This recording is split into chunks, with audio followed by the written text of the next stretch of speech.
हजुर तपाईँलाई मैले यहाँ भोजराज सरको घर लिएर बोलाएको खाउनुभयो? होइन हजुर को बोल्नु भयो र? म रामकुमारी झाँक्री हुँ। हजुर म एकछिन काममा छु बाहिर।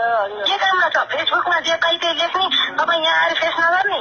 तपाईँ मास्टर भएर निजी स्रोतको बाल मन्दिरको जागिर खाएर फेसबुकमा रामकुमारी झाँक्रीका बारेमा तुरन्त यहाँ आउनुहोस् भोजराज सरको घर अगाडि।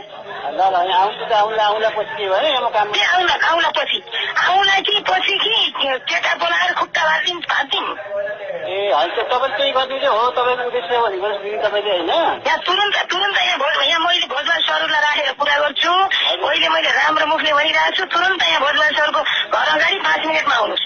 म भोजराज सरलाई यहाँ राखेर कुरा गर्छु। ल हुन्छ म आउँछु तुरन्त आउँछु म एकछिनपछि आउँछु के एकछिनमा होइन तुरन्त 5 मिनटमा। होइन त हजुर केही गर्नु दिदी तपाईँको तपाईँले जे पनि पाइ त्यो गर्ने हो नि छुट्टी कुरो। तपाईँले जे पाइ त्यही लेख्ने। तपाईँले जे पाइ त्यही गर्नु तपाईँले जे पाइ त्यही गर्न हो नि। अनि तपाईँले हामीले सुनेको कुरा लेख्न नहुने अनि सुनेको कुरा लेख्ने। केरीमा कथा तपाईँ सुनेको कुरा लेख्छस्। केरीमा कथा ए तपाईँको त्यो कति मिठो शब्द परेको नि हजुरले है। तैँले के लेखाएको छस् फेसबुकमा? मैले मिठो शब्द भएको हो कि दिदी त्यो कुरो के हो कि तपाईँको त्यो भएको कथा